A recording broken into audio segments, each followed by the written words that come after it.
Seenaa haaraya Sheekni keenya Sheek Jamaal Aliyyii ammas akka biyyaatti amanamummaadhaan gibira sadarkaa olaanaan kaffaluun harka muummee ministeeraa kabajamoo Dr. Abiy Ahmad irraa badhaasa fudhatanii jiru.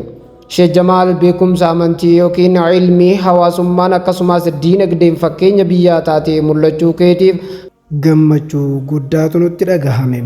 Tee oluma inshaallah jennam.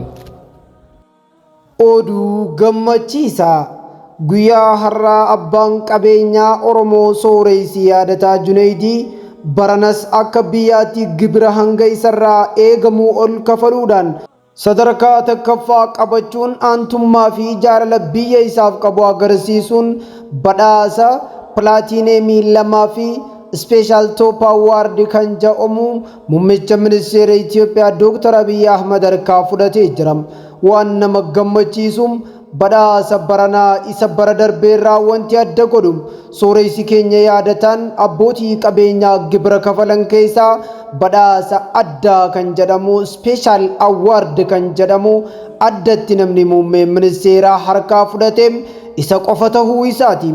Obbo Yaadataa Junaydii dureessi lammii isaa gargaaruun beekamu qabeenya horatee dhaabbilee gurguddaa biyyi kun qabdu 36 keessaa Naashinaal Simintoo caalaa gibira kafaluun abbootii qabeenyaa biyya kanaa keessaa sadarkaa takkaffaan akka biyyaatti gibira kafaluun badhaafamuun caalaa wanti nama gammachiisu hin jiru.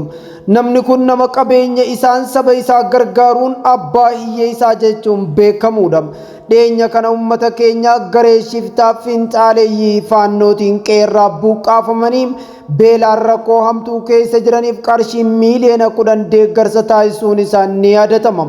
Abbootiin qabeenyaa utubaa biyyaatiin gibira isaan kafalaniin biyyi jiraatti egereen lammiilee ni taraaramti. Akkasuma warri gibira dhoksanis jiru. Kanaaf abbootii qabeenyaa gibira isaan irraa eegamu seeraan kafalan galateeffachuun aadaadhaas sirnaas. Abbootiin qabeenyaa biraatis fakkeenya kana fudhachuun gibira isaan irraa eegamu seeraan akka kaffalan dhaamnam. Saba kanaafis ta'e biyya tanaaf abbootii qabeenyaa akka yaadataa Junaydii kumaaf kitilaatu barbaachisam. Umriinuuf haa dheeratu jennam. Gamanumaanuu baga gammaddeenuuf jedhaan isiniin jennam. Oduu gammachiisaa Allahu Akbar. Bitameera eeyyam bitameera. Konkolaataan daa'ii beekamaa Ustaaz Xaalib Ridallah Hussein yeroo dheeraadhaaf hawwii guddaadhaan hawaasa islaamaa fuula lafaarratti argamu biratti eeggamaa ture. Bitameera eeyyan bitameera. Konkolaataan ustaaza keenya daa'ii beekamaa namoonni hedduun harka isaatti shaadaa qabachaa jiran. Daa'ii jaallatamaa kanaaf konkolaataan bitamee jira. Allahu Akbar, Allahu Akbar.